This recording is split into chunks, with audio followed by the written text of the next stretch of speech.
kontakan dengan saya Ica Nurbaheni.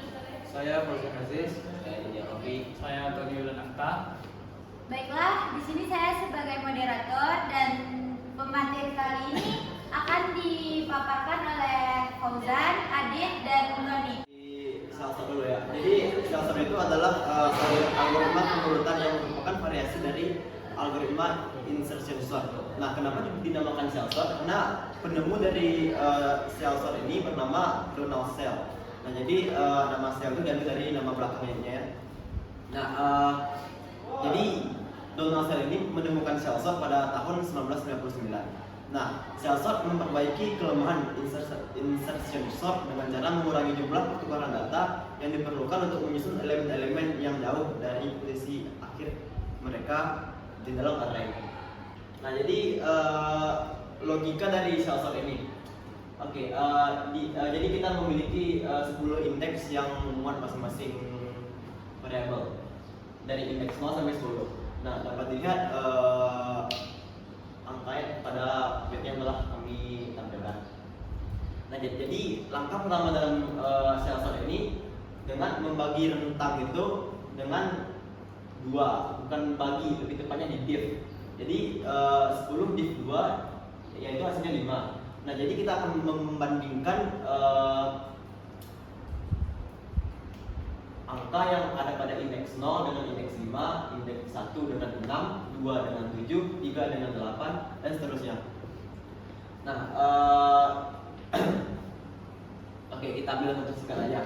Misal 0 dengan 6, apakah 0 itu kecil dari 6? Kalau benar, dia tidak mengalami perpindahan. Pada contoh kedua, 45 dengan 26, apakah 45 lebih kecil dari 26? Itu salah ya, 45 itu lebih besar dari 26, jadi mereka itu akan bertukar. Begitu juga dengan yang lain. Nah, pada hasil tadi yang dibagi div 2 itu, kita akan mendapat hasil pada yang paling atas yang warna kuning 0, 26, 3, 12, 1, 6, 45, 50, 125, 5, 24. Oke, selanjutnya yang telah dibagi tadi dibagi lagi dengan 2. Jadi n sebagai rentang di div dengan 4, yaitu hasilnya 2. Nah, artinya kita membagi indeks 0 dengan indeks 2,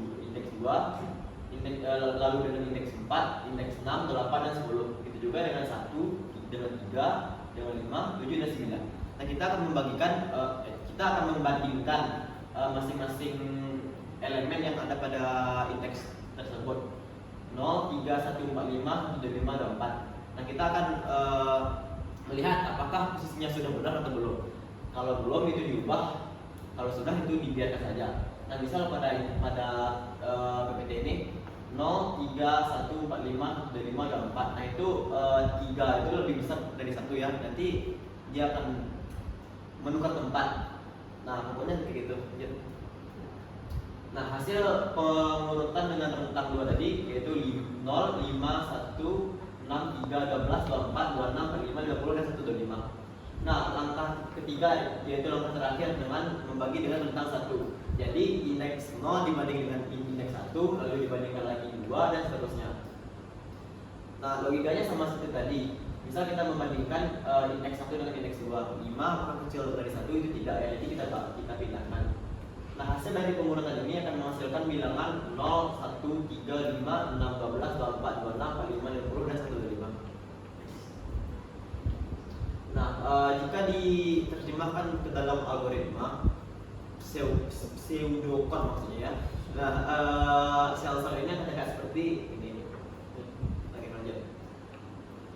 Nah, kita juga disuruh untuk kita juga dapat melihat implementasi cell sort pada coding language yaitu cell sort up dan Java ya. Baiklah, selanjutnya di sini saya akan menjelaskan tentang quicksort. Seperti kita tahu, quicksort adalah salah satu algoritma pengurutan yang efisien dan sering digunakan. Algoritma ini bekerja dengan membagi array menjadi 2 bagian berdasarkan sebuah elemen yang disebut pivot atau titik tumpu. Maksudnya ini berikut adalah logika dari quicksort sendiri. Saya akan menjelaskan dari awal. Jadi intinya pada quicksort sendiri itu terdapat 2 hal yang sangat penting yang perlu diingat. Yang pertama itu pivot yang disebut juga sebagai titik tumpu. Yang kedua itu ada partisi, yaitu pembagian dari titik tumpu tersebut sendiri. dari PPT yang sudah dipaparkan, kita bisa lihat saya akan mengambil pivot yaitu pada angka 8 dengan jumlah seluruh data itu ada 8. Jadi saya akan mengambil pivot dengan jumlah 8. Oke, selanjutnya dari 8 tersebut dibagi menjadi dua partisi sebelah kiri dan partisi sebelah kanan.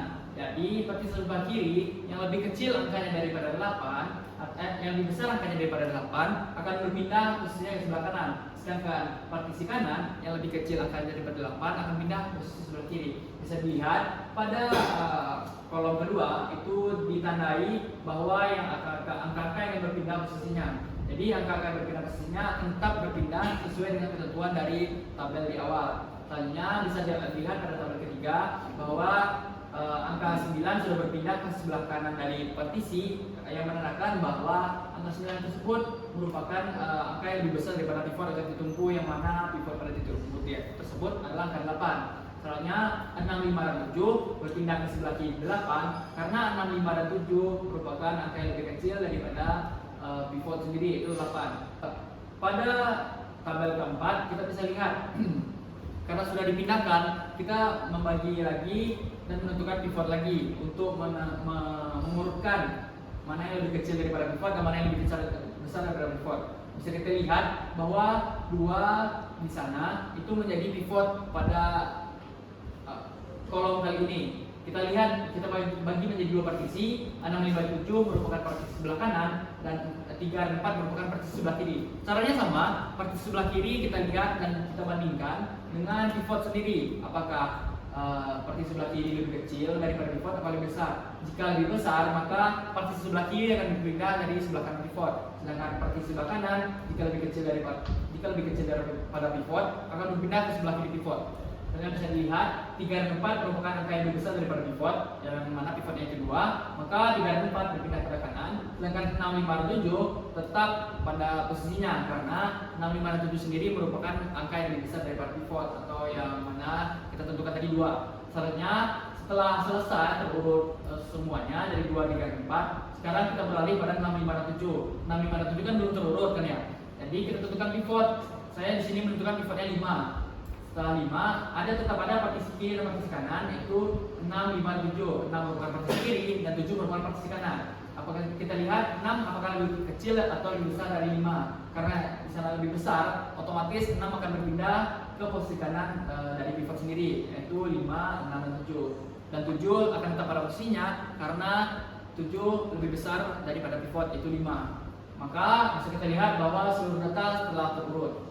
Oke, jika kita terjemahkan pada algoritma pseudocode, quicksort sendiri bisa dilihat pada layar yang sudah ditampilkan bahwa ini adalah contoh dari quicksort sendiri.